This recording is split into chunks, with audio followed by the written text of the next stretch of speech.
Banderou Hitlerovi, když spolu s ním přepadli sovětskou Ukrajinu. Teď, rok po skončení války, se ukrajinská povstalecká armáda probíjí přes Polsko a Československo na západ. Oni tu prišli, ale my sme nevedeli, že za čo oni tu idú, za čím idú a prečo, len toľko, že nemali radi Židov a komunistov. Oni to už mali preskúmané, že kde, kady sa môžu dostať. No tak, no je dosť daleko tu na hranicu, keď chceli, tak je taký 12 kilometrov, možno aj viacej. Chodili po noci po domoch, jedného tam chceli povesiť, lenže manželka plakala, že to nie, no jako. Tak ho nechali žiť. No tak je to. Jo, zbili. Jeho mali povesiť. Tady bylo hodně komunistů, tak se schovali po lesech. Každý mal strach, nie? Україна, Україна, ти купаєшся в крові, а ми мучимося в лісі, усі хлопці молоді, а ми мучимося в лісі, усі хлопці молоді. Приснив мися сон дивненький, що я вдома ночував. Пробудився я в лісі, та гіренько заплакав.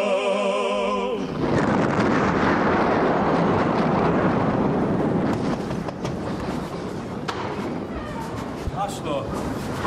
Слава Україні! А москалики є, москалі, коняшки. Нема? Нема. Banderovci, hrdinové nebo bandité. Kolik století jsme kladli otázku, jestli husitská vojska byla hrdinská vojska, nebo byli to bandité, kteří plenili Evropu. Vždyť to je prostě stejný problém do jisté míry. Це трутка для москалів. Вітає медовухи, москалі мруть як мухи.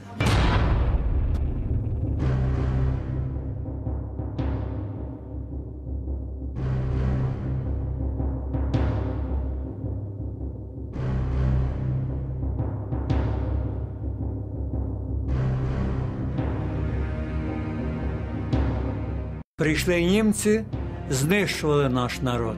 Прийшли большевики, те саме робили ще гірше. Значить, нашому народові нічого не оставалося, як братися за зброю, себе боронити. Я не хочу ворогувати ні з євреями, ні з німцями, навіть ні з росіянами. Їх теж там кривдили. Єдиний ворог – ота комуністична система і всі ті, які поневолюють мій народ. Це мої прямі вороги. Всі вирішили, що нам треба боротися за українську державу, що ми не можемо бути вічними рабами, служити таким, які хуже нас. Люди вже не плакали, а тільки вили, бо їх так вбивали, мучили, вбивали, що не можна було бити.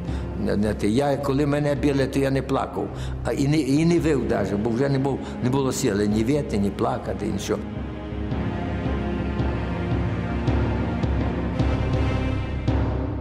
Хто тут не був? Були мадяри, були у нас італійці, французи, татаро-монголи, росіяни, поляки, господи. Та скільки ж на той народ можна це вкласти? І ви хочете, щоб ми покривджені не мали совісті? Нас не називали як Українська повстанча армія, а як бандити-бандеровці, бандит. І так сказав Господь до нас: Україно, ти пізно прийшла, ми нічого не маємо, крім пісні, яку ми тобі даємо. Світ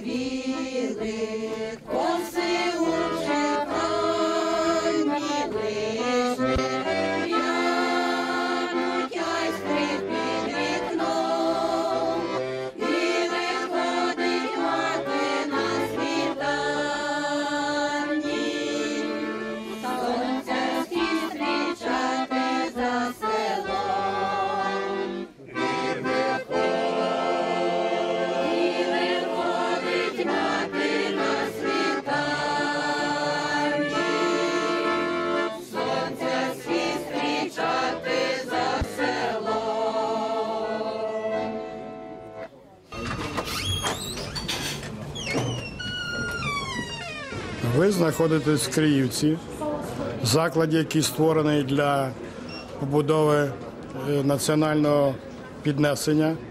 Показуємо життя наших повстанців, які воювали з комуністичним режимом. Слава Україні! Нашому! Organizace ukrajinských nacionalistů má svůj zárodek v Praze, nebo respektive v Československé republice. To byli především ukrajinští důstojníci, vojáci, kteří ať už jako zajatci, anebo jako uprchlíci před bolševismem, přišli k nám a v roce 1920 vytvořili vojenskou organizaci ukrajinských nacionalistů. A ta se pak přetransformovala v roce 1929 v tu organizaci, kterou my známe, OUN, tedy Organizace ukrajinských nacionalistů. Слава Україні! Героям слава! Молодці! Оце наші повстанці відпочивають після тяжкої боротьби. Оце наша зашморг, на якому висіли комуняки і москалі, і тепер ще висять. Organizace ukrajinských nacionalistů měla hlavní a zásadní cíl vybudovat národní, jaksi opravdu téměř čistě etnický ukrajinský stát s použitím jaksi všech možných prostředků, včetně tedy použití teroru, sabotáži nebo záškodnické diverzní činnosti. Přišel nový rok 1909 a v Haliči se narodil Stepan Bandera. Za několik let se má stát nejmocnějším mužem ukrajinského hnutí. Své představy bude ochotný naplňovat těmi nejradikálnějšími způsoby. Nepřátelé se ho budou bát natolik, že později začnou ukrajinským povstalcům říkat podle něj banderovci. To všechno má ale teprve přijít. Nejprve se musí mladý Bandera propracovat hierarchii ilegálního ukrajinského hnutí vzhůru. Hlavním cílem je boj proti dvěma nepřátelům. Polsko i bolševické Rusko ukrajinští nacionalisté k smrti nenáviděli. Tito dva velcí sousedé ukrajinský národ v době mezi světovými válkami nejvíce utiskovali. Stalin tam zavedl velice tvrdou krutovládu, víme o uměle vyvolaném hladomoru, ale tam seděli i jiné, řekl bych téměř až zvířeckosti. Takže ti Ukrajinci měli 150 000 důvodů prostě sovětskou moc a konkrétně Stalina opravdu nenávidět. Я тоді вчився в архітектурному технікумі. І перед архітектурним технікумом була, розумієте, футбольна площадка, де грали футбол.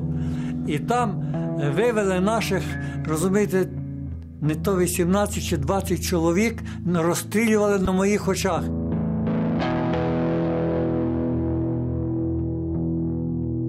Тоді вони забирали всю інтелігенцію. Я знаю одну родину, яка втратила батька професора, зятя інженера і студента. Троє з сім'ї, і їх замордували там. Забрали землю, доставили звізду, руйнують церкву, арештують священників. Що нам робити, моїми населенням? Йти в комсомол і допомагати? Два вибори. Або йти в лояльності до тої держави, яка нижче твою тітку загнала, або стати проти. Stalin, který přicházel z východu, byl pro Stěpana Banderu stělesněním zla. Jeho nenávist roste ale také vůči polskému státu na západě.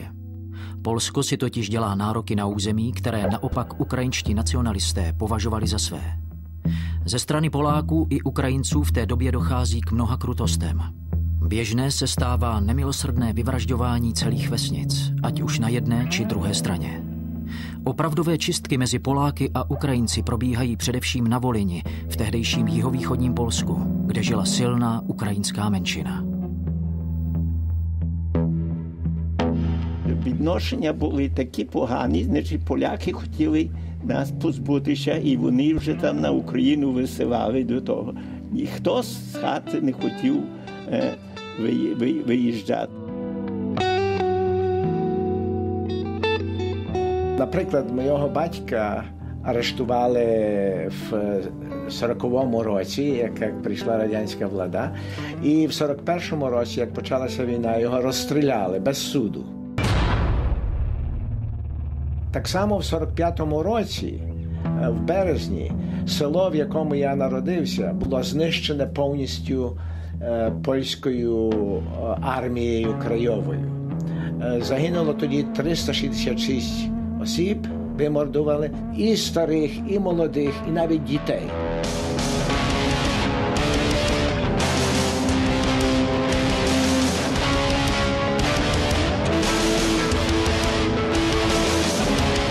Pola těch banderovců ovraždili několik desítek tisíc.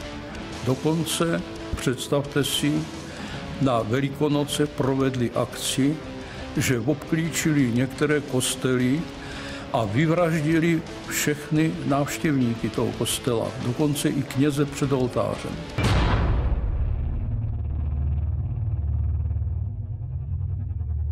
Je těžko dneska spočítat, kdo těch obětí měl více nebo méně.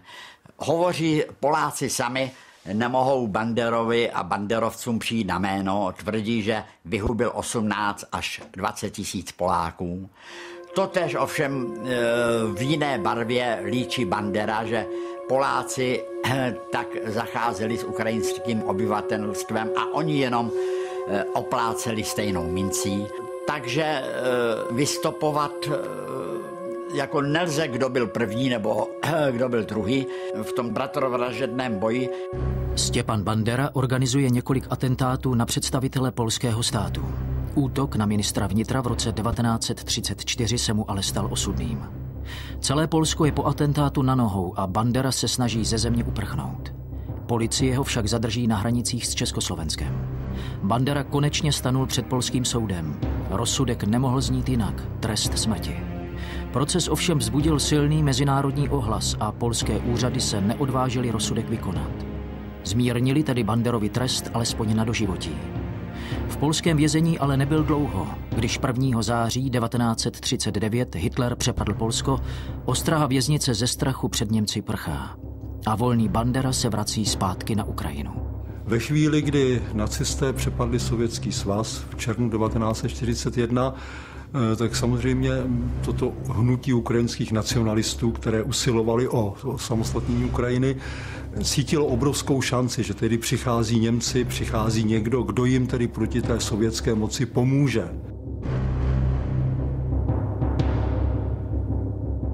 Ви знаєте, це було піднесення надзвичайне. Ви уяви не маєте, як раптивно утримати волю. Ви знаєте, я був підлітком. Я бачив радість тих людей. Люди побирали нові одежі. Так одна бабця каже, мені розповідала прабабуся, що коли скасували панщину, така була радість, як у вас. V tom Německu viděli jistého přirozeného spojence bez ohledu na to, jaký režim současně v tom Německu je. Je ideologie nezajímala. Je zajímal přirozený spojenec, který je schopen vyhnat současné okupanty, ať to byli Poláci, nebo ať to pak byli komunisté, tedy bolševici. Jim se vyčítalo, že jsou v podstatě fašisté, nacisté a já nevím, co všechno, což podle mého názoru v řadě případů pravda nebyla. Jo. Oni jenom byli ochotní se spojit s kýmkoliv, kdo by jim zajistil ten jejich sen, to znamená samostatnou Ukrajinu, a na druhou stranu byli ochotní bojovat proti komukoliv, kdo jim ten sen nějakým způsobem prostě upíral. Хто ж піде за Україну з нами воювати? При німцях добре стала господарка, почали хати будувати, ті старі побудували стайні. Прийшли до колгоспу, забрали огіра, забрали кірати, то що позабирали з колгоспу, то що позвали ті молотилки, що збіжі молотити, то все. Після цього, коли то все позабирали, стало життя. Jak německá armáda postupovala, tak Ta sovětská armáda nejenže ustupovala, ale všechno ničila. Dněproges vyletěl do povětří. Šachty uhelné v Donbase byly všechny zasypány, zality vodou.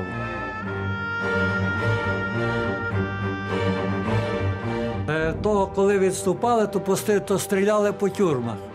А коли відступали, всіх, хто сидів у тюрмі, кінчилося світло, не кінчилося, розстріляли всіх підряд.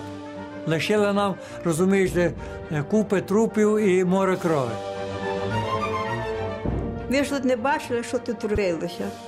Я бачила на очі, як трупи замуровували в 41-му році. Як вже німці підходили, пізніше відкривали кермошку, то вони просто щіяли. Отак, стріляли по всіх.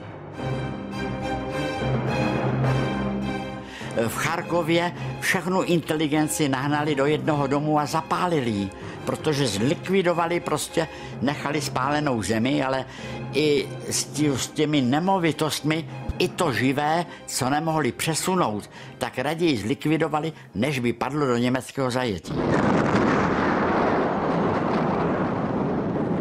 Ukrajinští nacionalisté předpokládali, že jim Hitler umožní vytvořit samostatnou Ukrajinu, tak mu pomáhali. A pomáhali mu ve vraždění Židů, pomáhali mu v pronásledování komunistů, v pronásledování nevinných lidí, kteří se slůvkem zmínili třeba proti okupaci německé a tak dále. Část organizace, která se skládala především z mladých členů, se postavila proti dosavadnímu vedení.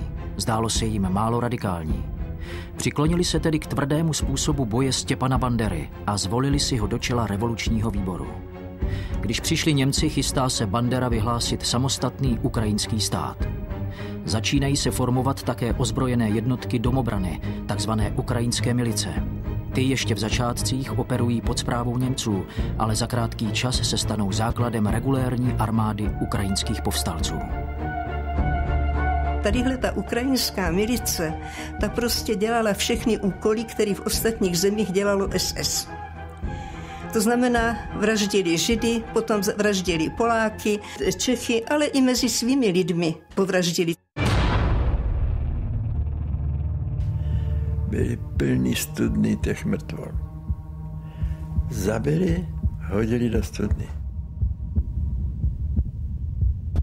A stalo se prostě, že skutečně celou tu rodinu přikryli jako v místnosti sekerama, povraždili. A ještě potom hodili do ty studny. Bohužel. Ale dělo se to z obou stran. Dělali to i Poláci. Takže jsou tady povraždění 376 volyňských Čechů zavražděných banderovskými skupinami. Například usmíkali děvče, kterou umělo ukrajinsky, byla Češka a nechtěla jim dělat sekretářku.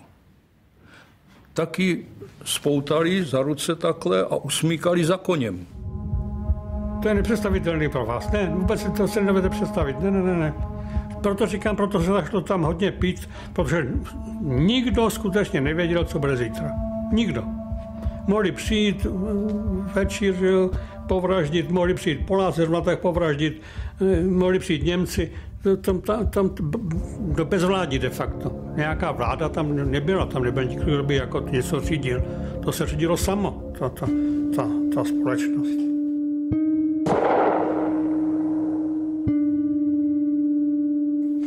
Tohle to je poslední fotografie mýho otce. Už bez kníru a bez vlasů.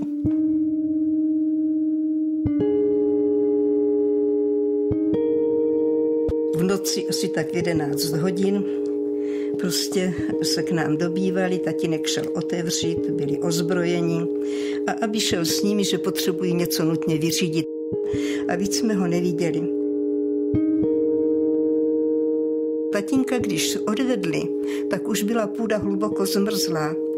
Tak já a moje sestra Milenka jsme procházeli takhle všechny ty příkopy, o kterých jsme věděli, že tam ty svoje oběti, které zlikvidovali, pohřbívají nebo hází, nic jsme nenašli.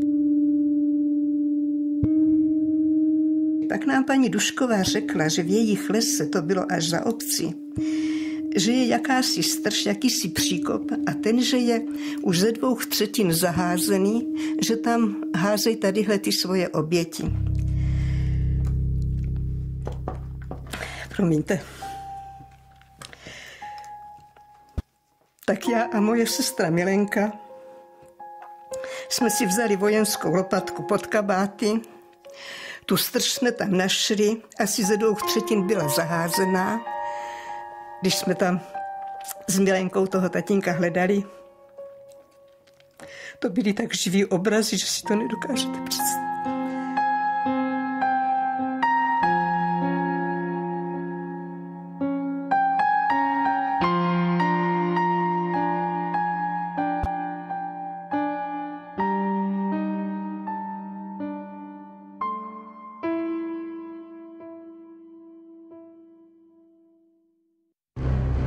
З 41-го року, коли Німеччина напала на Радянський Союз, першими, хто війшов до Львова, це якраз були загони українських націоналістів, сформовані ще за співпрацю з Німеччиною. І основне завдання, яке вони мали, це випередити німецькі війська для того, щоб встигнути проголосити акт відновлення української держави.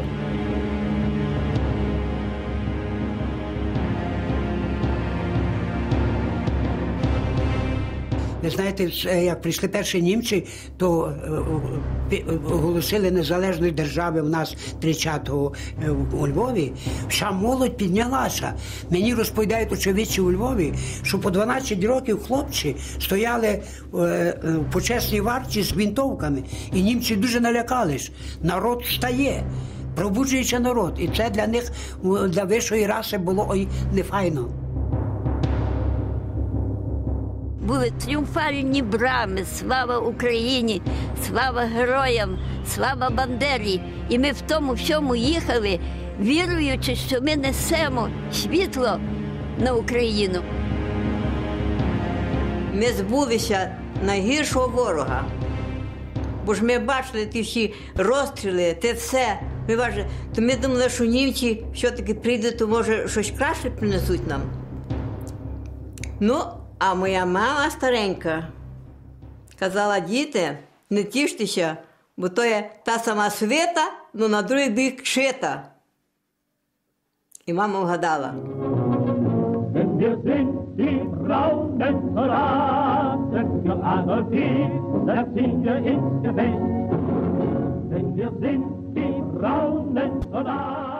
А ми приїхали до Львова, а він від червоних прапорів, червоно-чорних, німецьких потонув. Але за кілька днів вони вирисували уряд німці і нас rozjíhnali. Rozbíhá se kolotoč razí, domovních prohlídek a zatýkání. Banderu dopravili do Berlína, kde se měl veřejně zříct samostatné Ukrajiny. Ten nemohl na něco takového přistoupit. Místo toho vzkázal přesný opak. Ukrajina k vlastní samostatnosti nepotřebuje souhlas nikoho, ani Německa. A tak Stěpana Banderu čekal koncentrační tábor Sachsenhausen. Oni žili v představách, že tedy přijdou Němci, dají jim tedy tu svobodnou Ukrajinu a ta svobodná Ukrajina se postaví po bok Německa ve válce proti Sovětskému svazu. Zapomněli na to, že Hitler má zcela jiné plány a že pro něj to jsou tedy podlidi, které on nemohl brát jako nějaké partnery.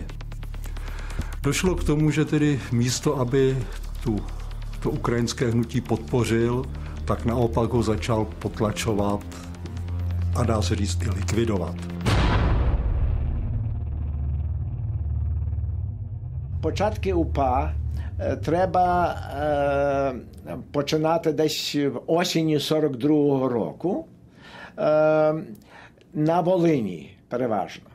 Там воно і прийняло, так би мовити, ім'я, назву Українська повстанська армія.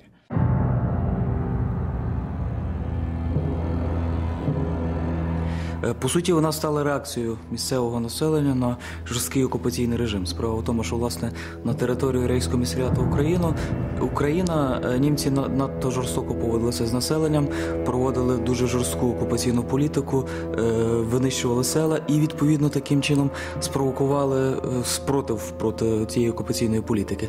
Почали стихійно творитися повстанські загони, селяни, які залишали свої господарства, переходили в ліс для того, щоб чинити спротив німцям.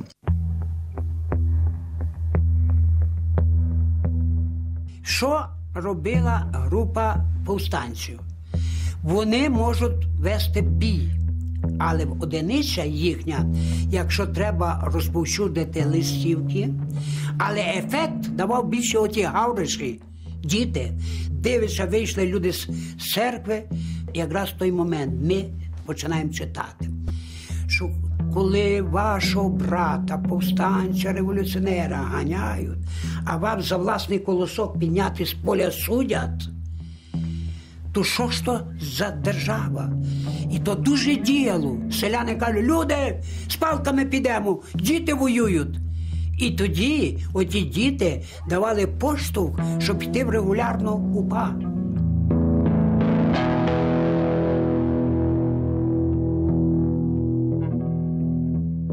Ну і ми туди почали ловити німців. Як ловити німців? Машини. Значить, сотні нападали в Карпатах, зловили 6 машин, повно зброї, повно шкірних плащів, коло 8 тисяч плащів було в машинах, повно автоматів. Вони везли на фронт. Ми то все забрали на фіри і маскирували в лісах. Ми були патріоти. Ми знали, мужчини пішли, але вони пішли не воювати в другу державу. Вони воювали за самостійну Україну. Ну, а ми, жінки, ми хотіли допомогти теж, ми ж теж патріоти. І ми пішли як медсестри, пішли, як зв'язкові, як кур'єрки. Хто як міг, так допомагав хлопцям, ми допомагали. No tak oni potom byli v kleci, nevěděli proti vlastně. Takže z těch ideálů, který oni si vysnili, to z toho nebylo nic. Takže potom bojovali proti všem. De facto v podstatě proti všem. Proti Polákům, proti polským rodinám, proti bolševikům a proti Němcům. Situace na frontě se pro Německo od porážky u Stalingradu neustále zhoršuje. Vypadá to, že Bandera by se svou nenávistí k Sovětskému svazu mohl Němcům ještě hodit.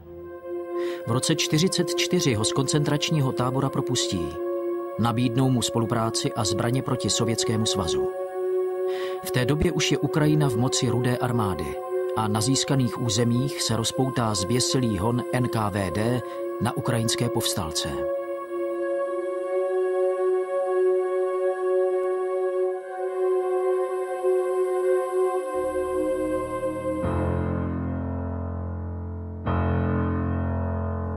Несуть Максима раненого. Я положив свою клячу, він посадив на клячу, я сідаю ззаду. І його кров тече, і мені все того сюди. Розумієте? У мене все мокре в крові. Все в крові мокре. Я питаюся, куди нам їхати? Зима, 45-й рік. На 44-й, на 45-й. Мороз. Ні лікарні. Ну куди? Я питаюся, куди везти його? Плачу, куди везти? Говорить, він до мене говорить, Лози, Чорні Лози, там і лікарні є. Їдемо в Чорні Лози. Приїжджаємо в одне село, іде мужчина. Я питаюся, переді москалів нема? А він говорить, нема.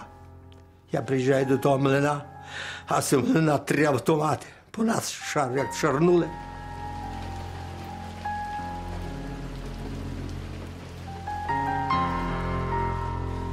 То Максима вбили, але його кров просто мені, то все в крові. Ми підняли, кричимо, москалі прокляті! З автомату по тій млині повністю річки попускали, він і я. Попускали, ну що робити?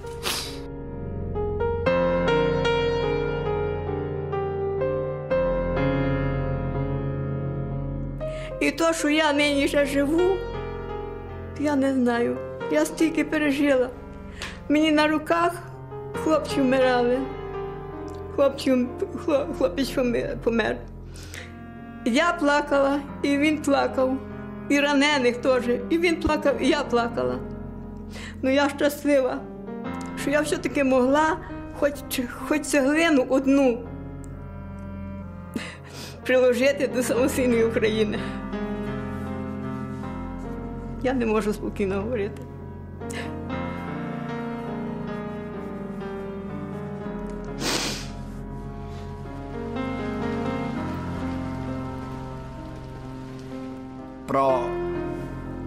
Pro Ukrajinu a zejména pro organizaci ukrajinských nacionalistů zde v 45. roce vyvstává jedna kardinální otázka.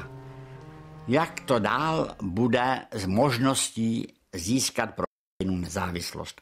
Už viděli, že Hitler jim nepomůže. Válku prohrál. Na jeho místo se vrací sovětská armáda. Myslím si, že zde Bandera udělal ve svém uvažování se svým štábem jednu kardinální chybu. Oni vsadili na možnost třetí světové války. A předpokládali, že západní spojenci využijí té obrovské masy amerických vojáků a půjdou na Sověty. Коли в 46-му році, як Черчилль виступив у Фултоні, сказав, що мир мінімум 50 років буде тримати, війни не буде, ми тоді зрозуміли, що війни не буде. Але був приказ, хто хворий, хто слабодухий чи щось, може відійти. Та справа в тому, що майже ніхто не рішився відійти, і ми вирішили боротися до останнього солдата, щоб не, як вам сказати, щоб не опозорити український народ, українську націю і історію. Když válka skončila, vrací se Stepan Bandera do čela organizace ukrajinských nacionalistů. Řídí z americké zóny Německa, kde už po válce zůstal. Mezitím ukrajinská povstalecká armáda pokračuje v boji jak na západní Ukrajině, tak i na území dnešního jihovýchodního Polska. V Polsku totiž žila početná ukrajinská menšina. Sovětům i polské vládě bylo jasné, že pokud mají být banderovci s konečnou platností zlikvidováni, musí je tohoto zázemí zbavit. Proto mělo být ukrajinské obyvatelstvo násilně přesídleno ze svých domovů. Toto presídľovanie, o ktorom je možné hovoriť ako etnické čistke, v podstate prebiehalo brutálnym spôsobom. Brutálnym spôsobom s tým, že samotné poľské vládne jednotky obkľúčovali dedinu, dávali 2-3 hodiny na zber veci základných a boli dopravovaná, celá dedina bola dopravovaná na územie západného a severného Poľska.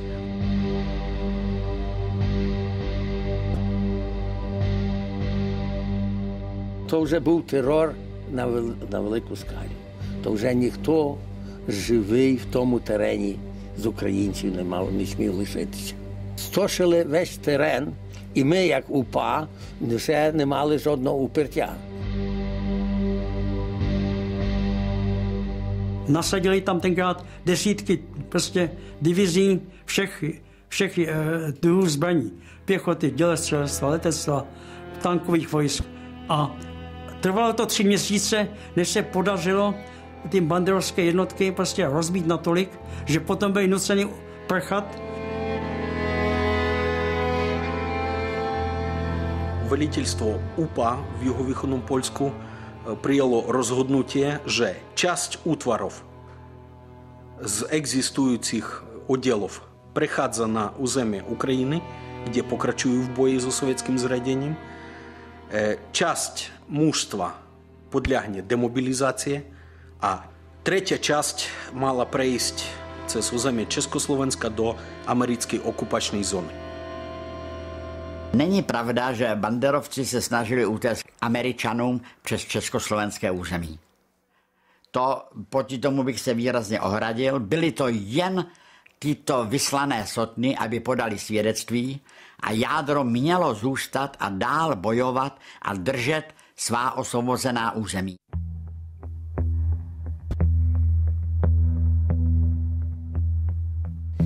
Ми вийшли з Переміщини, з боями прийшли на границю польсько-словацьку.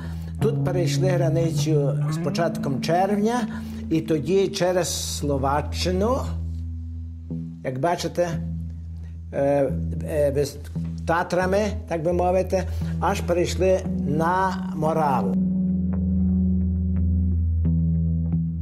Keď išli, no tak som mlčala tichučko, abych nezakašľala. Už som videla, lebo toho jednoho som poznala, čo ich viedol. Tu bolo okno, kde sú dvere. Tak na toto okno som vyskočila, utek. Oni vedia, na tak boli 2 metre a ma nezistili. Že ma hľadali, že ma tiež zabijú. Banderovci prišli tu z hora. Potom chytili 2, museli ich s koňmi ťahať. V uliču postreľali tam asi 4 ľudí, Židov. A potom išli do Kolbasova, lebo v Kolbasove sa zišla celá tá židovská komunita, jak prišli z koncentráku, čo prežili. No a oni tam chytili a postreľali a jedno dievča zostalo. Oni chodili furt večer, nočnou dobou. No tak, jak sa primerkalo a tak, aby nikto nevidel, koľko je a všetko. A my ich postreľali tam na Ukrajinu vyšli. To viete, jak to je, že ľudia sa báli všetko bolo nedostatné, všetko vojna zničila, vypálené bolo. No a oni prišli, čo chceli, to si to brali, čo videli, že tá im sa hodí, tak si to brali, to chleba, najviac chceli a také niečo vajíčka a také to chodili potom a zbierali toto.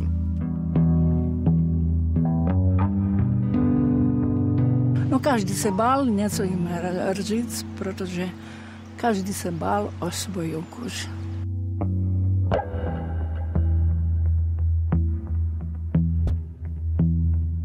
На захід я йшов в сотні Громенка. Перехід на Словаччину був дуже важкий. Дуже важкий.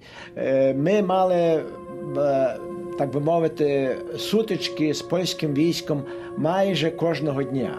А крім того, нам не було харчів і так далі, ми пухли з голоду. Так що перейшли на Словаччину, де було трішки спокійніше. Але я можу сказати, що на кордоні, як ми переходили ніччю, то ми всі стали, обернулися в сторону України, помолилися і з сльозами в очах перейшли на Словаччину. А може згину в бою від кулі, то ти про мене спом'яни. Не плач, дівчино, та й не журися, но щиро Богу самоли. Розказ на приход з Československo до американської окупаційної зони в Німецьку достали 3 сотні.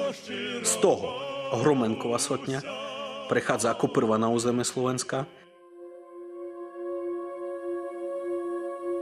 Наші завдання були мирно, як мога мирно перейти через Чехословаччину.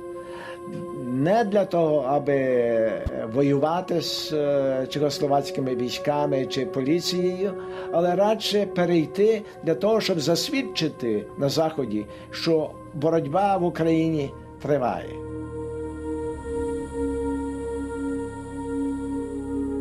Oni to byli velice zkušení bojovníci. Oni vlastně už několik let bojovali v lesích, bojovali partizánským způsobem boje, uměli se přesunovat, uměli mást stopy. Takže bylo velice těžké je nějakým způsobem polapit.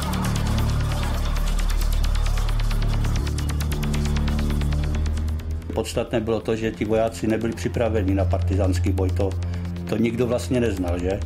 Kdežto ti sotně, které už procházely od roku, já nevím, 43, boje s armádou, měli výcvik a 3-4 divize nebyli schopni jednu sotnu jako dostat. Že? Takže ta šance naší armády byla menší proti ním.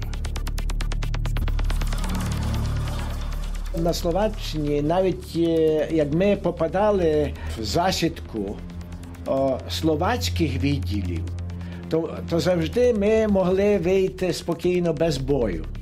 Я пригадую один раз, оце ми налізли на кулемети. І був з нами, так би мовити, заступник командира Лагідний, який, як побачив оцих кулеметників, які там лежали на становищі, повісив свою папашку на паркані, пішов до них і подав їм руки. І вони замість того, щоб стріляти до нас, привіталися з нами, і ми тоді розійшлися. Пішли в одну сторону, вони залишилися на своєму місці. Коли, так би мовити, проти нас кинули чеські відділи, чеську армію, тоді справа була зовсім іншою. Ці хлопці, яких кинули проти нас, вже були дуже негативно проти нас наставлені, і вони були радше склонні до боротьби. Vo väčšine sa pohybovali v noci a dokonca dokázali v nočnom pochode cez členitý horský terén, vo väčšine išli cez chrbty horských masívov, prekonať aj 30-40 km za jednu noc.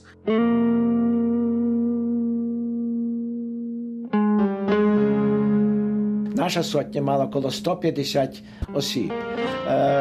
За кордон організовано дісталося 36 вояків і ще 10 окрема група. Значить, з нашої сотні прийшло десь приблизно 50 вояків на захід. Решта або попала в полон, або згинула в боях.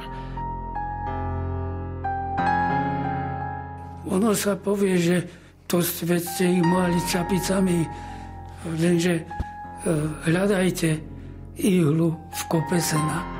Áno, keď si názorne poviete, že to bolo celá tá fatra, až to bolo pohorie. No a hľadajte tam, kde sú. Oni se nás snažili jak říká, obejít tiše. Většinou se jim to bohužel podařilo. Nám pronikly desítky banderovců, třeba v těch prostorách. Йшли до Їглави, тоді на південь до Граматин і перейшли на совєтську зону Австрії. Нас забрало приблизно 9 днів перейти Австрією, хоч радянські війська робили заходи для того, щоб нас зловити, їм це не вдалося. І недалеко, так мовити, Пасау ми прийшли до Баварії, американської зони. Враження після переходу до американців, ми вже вважали, що більше воювати і так вже не будемо, отже, більш нормальне життя. Čo sa týka druhej sotni Burlakovej, tá prekročila hranice so Slovenskom o 5 dní neskôr ako Hromenková sotňa. Dôležitá vec je, že hneď po prekročení hraníc Burlaková sotňa začala rabovať. Totiž počas tých 14 dní trvajúcich bojov s Poliakmi oni nemali žiadne potraviny. Týchto 2 týždne v podstate sa stravovali len lesnými plodmi. Skutečně ta Burlaková sotňa ta byla taková nejagresivnější a také nejlépe prostě organizovaná a doslova ty šli, jak se říká, přes mrtvoly. Burlak, velitel jedné ze sotní banderovců a jeho náčelník štábu mají na svědomí 10 000 mrtvých v Polsku a další vraždy na Slovensku. Proti nim vyráží první pohotovostní pluk NB spolu s armádou. Vyčišťovací akce na Slovensku v roce 1947 to byla malá válka necelé 2 roky po válce. Ztratili se nám při průzkumě 2 kamarádi. Tak druhý den jsme je šli hledat. Přijdem, naraz jsme je tam našli ty 2. Jeden mrtvý a ležel a vedle něho seděl kamarád a úplně k nepoznání. No, jak nás hledali, tak narazili na ty banderovce, jo? Tak ten jeden stál a druhý zaklekl u něho. Začali střílet a ten kamarád, co stál nad ním, dostal dávku do prsou. A srazil ho, jak ten klečel, na zem. Víte? A ta krev tekla na toho kamaráda. Teď naraz banderovci přišli k ním a začali je slíkat.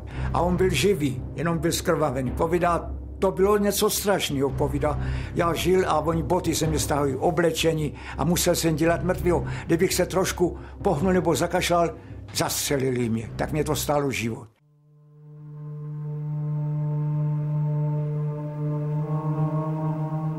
Veľmi tragická udalosť sa odohráva v Nízkych Tatrách pri Ľubčanskej Magure. V tomto priestore Burlaku československé jednotky chceli obklúčiť. Niekoľkokrát útočil, aby sa prebil, nepodarilo sa. Tak stiahol sa na tento kopec. Na základe rozkazu bola vyslaná na prieskum čata 18 ašpirantov, ktorí narazili na banderovcov. A tak vypukol boj.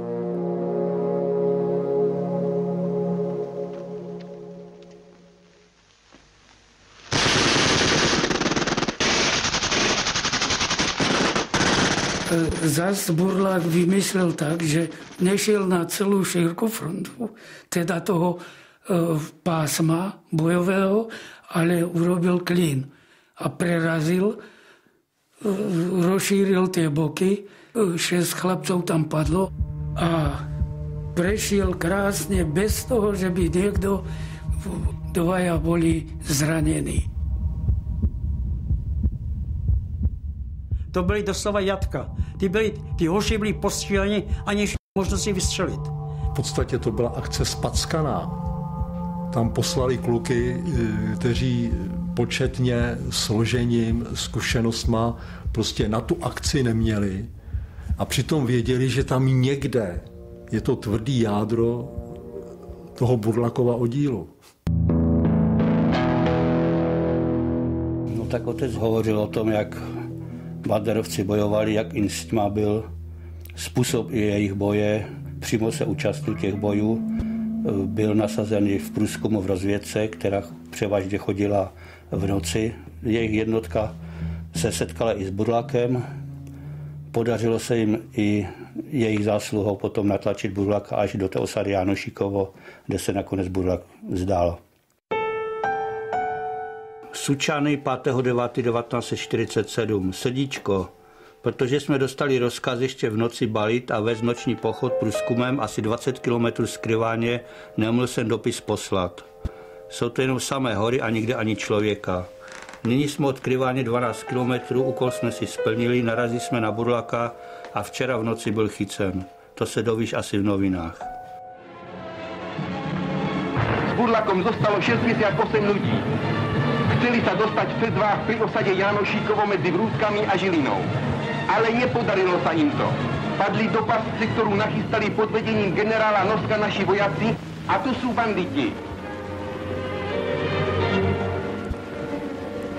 Burlak, vlastným menom Slava Cigelský, člen SS a ukrajinskej fašistickej milície.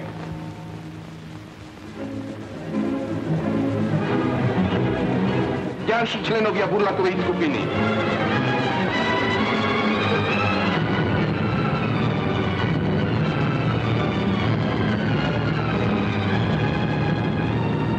Olga Hanacová, zvaná Ofélia, ktorá sa vzdala pred Burlakom. Zaujímavé, že ona vtedy charakterizovala Stalina, čo ja som jej oponoval, lebo ja som Stalina ako videl jej z obrazu chlapa, ktorý ako má ako lví podiel na porážke fašizmu a naraz ona mi hovorí, že to je podliak, že to je tak a tak ďalej. Viete? A to bolo v roku páne 1947. A tu je Ofélia. Ona hovorí, že od srdca mi to podpisuje. Pretože sme boli ako ľudia. Že síce kúkali sme ako nepriateľov, ale z ľudského hľadiska, keď človek vidí také nemotorné potom, keď je už mimo zbrane, keď rozprávate s ním, tak skutočne tá ľútosť prevýši tú zlobu.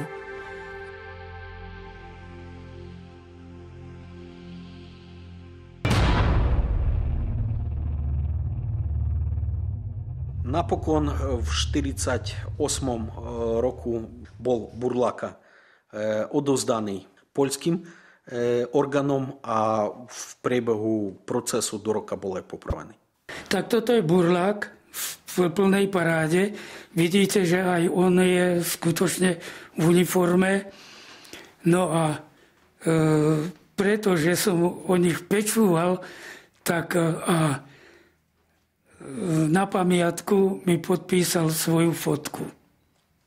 Na večnú spomienku priateľovi Burlaka.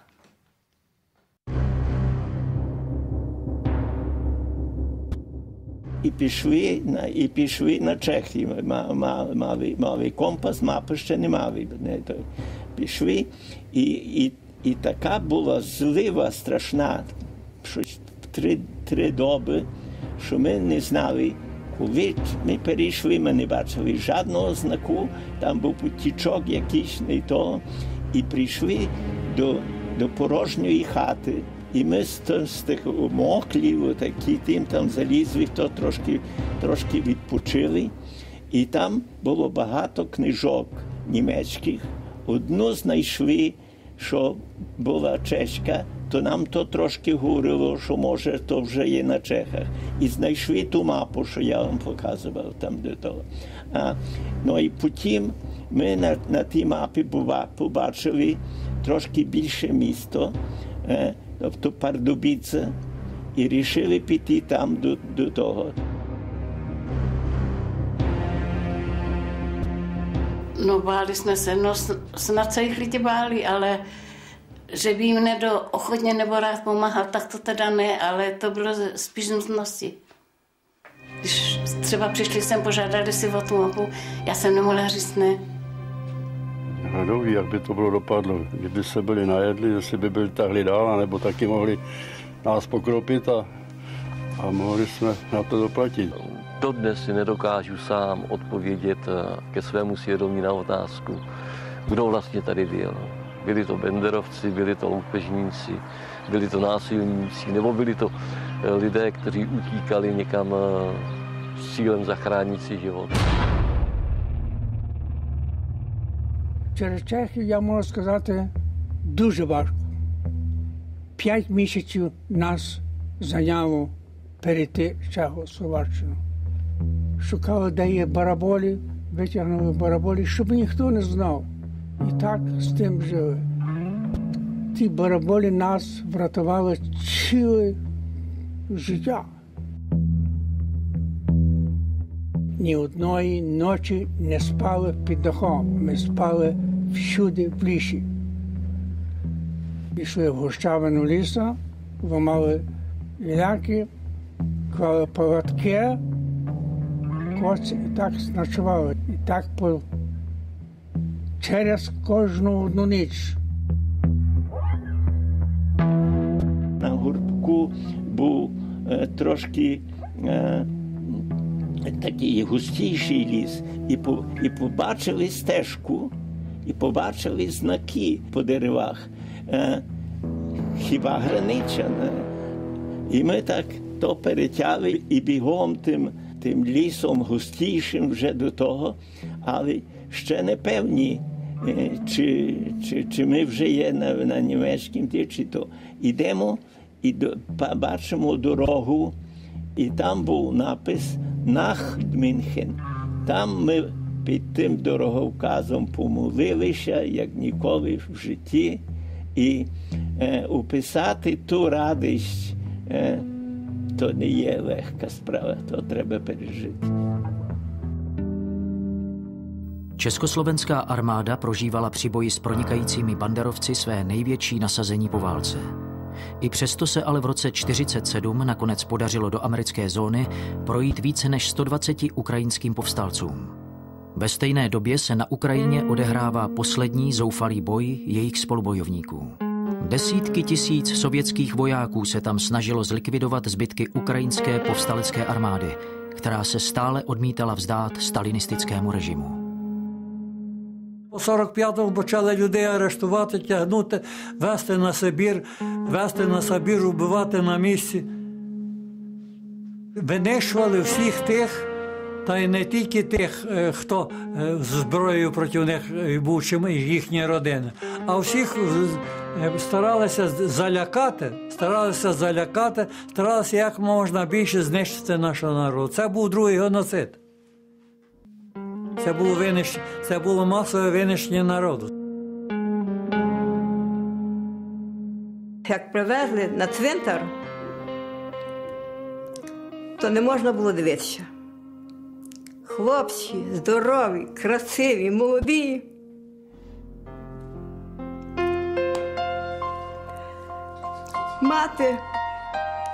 Мати плаче над своїм сином, сестра над братом, дівчина над хлопцем. І голосно не можна було, бо то ніч. Тільки світили, тільки то, що помили, переїли, викопали яму. Вже трумлів не можна було, бо вже не було коли. То тільки завивали в ті, ну нас називали такі,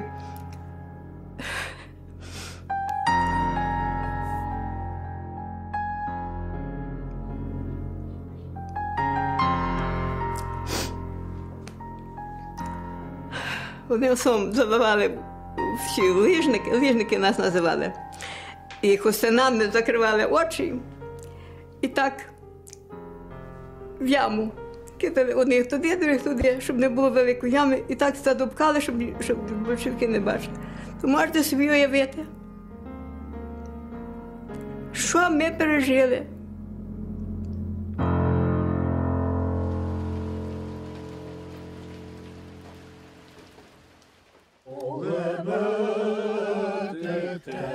Скочуть, мов ті окажені,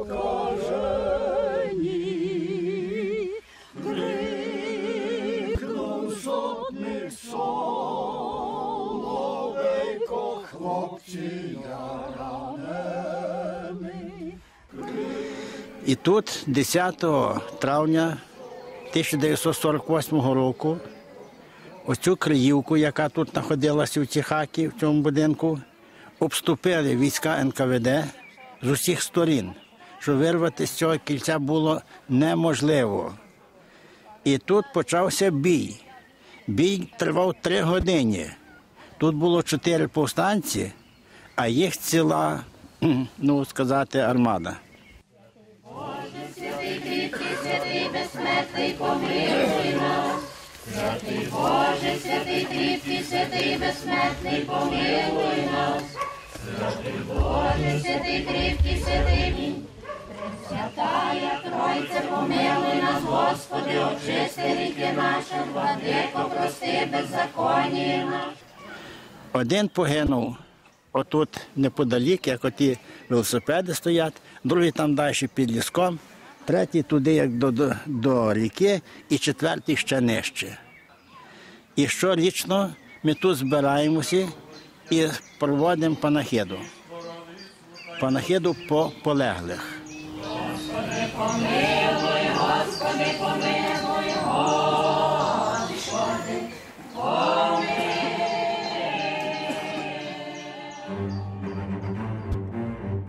Je třeba říct, že NKVD a vůbec sovětské vedení celé nasadilo obrovské síly, aby banderovce zlikvidovalo.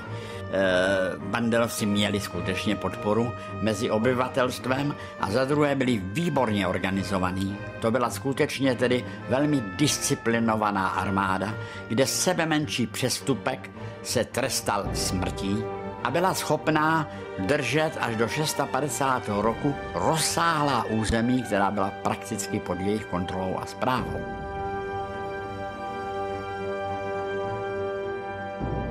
Tam třeba proti sotni, která měla mít 200 lidí údajně, tak nastupoval až 30 000 NKVDistů.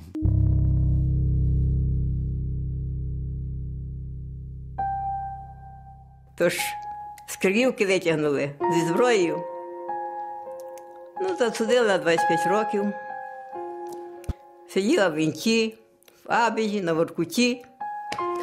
А батьки 17 років були на виселенні в Сибірі. Але що стратили, що обрабували нас, ми залишилися голі.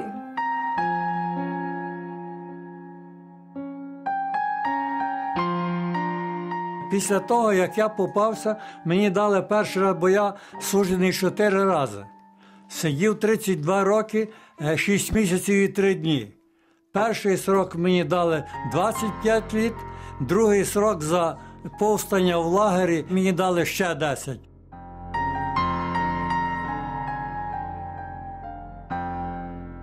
Нас привезли столипинськими вагонами, привезли сюди в тюрму, сюди привезли. З вокзала нас закували докупи по 2 чоловіка, привезли сюди. Тут завезли у двір, у дворі були камери, їх нема зараз. От пару років назад, чи позапрошлому року, ще були. Ми були з Гуменюком, ходили, дивилися, то була камера, заходиш тут у камеру, зверху були грати такі от, грати, і конвой ходив, і пішов на нас, і поливав воду, то був листопад місяць.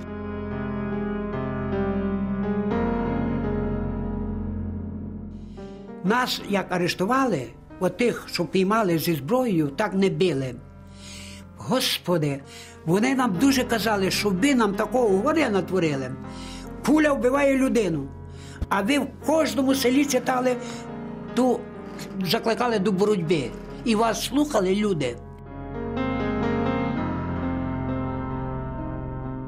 Кожний слідчий, той, що вів слідство, мав свій метод.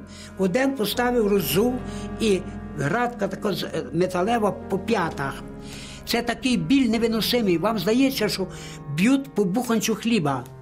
А потім, наче по мозку, через хребет, наче горячий цей, в вухах дзвенить, в очі виходить з орбіт.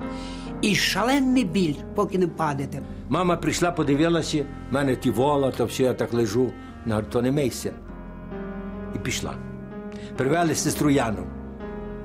Вона говорить, то не мийся, то не мий, брат. Розумієте, що значить? Я бачу їх, вони бачать мене. І нічого не можна зробити. Сестру замкнули і маму замкнули. Poslední banderovec byl zatčen, chycen v 61. roce a 30 let si odseděl, tedy až do vyhlášení nezávislosti Ukrajiny. Teprve v roce 1991 byl propuštěn. To už byl ale Stepan Bandera dávno po smrti. 15. října roku 1959 se objevil v průchodu jeho mnichovského domu neznámý člověk. Agenta Bogdana Stašinského do Mnichova vyslala KGB. A když se setkali, stříkl vrah Banderovi do obličeje cyankály. Do čela organizace ukrajinských nacionalistů se po Banderově smrti postavil Stepan Lenkavský. Ale to už vlastně nebylo čemu předsedat. Prakticky celá síť organizace byla na Ukrajině v té době už rozprášena.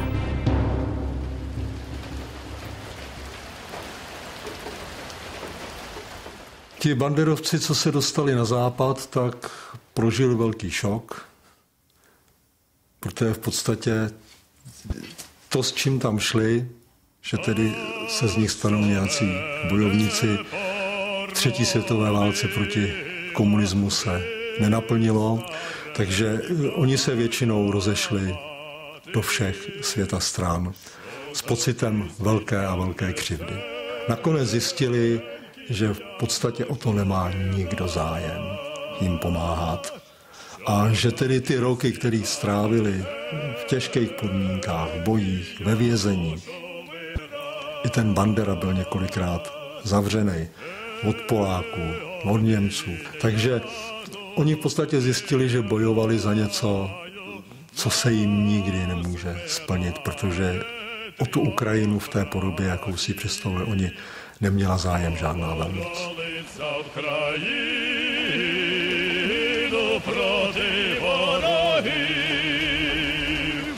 Що боролись за Вкраїну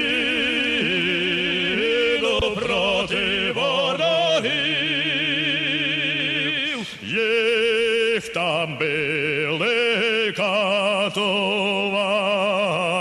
ще й палили їх вогнем. Заплакала Україна болючим плачем. Заплакала Україна болючим плачем.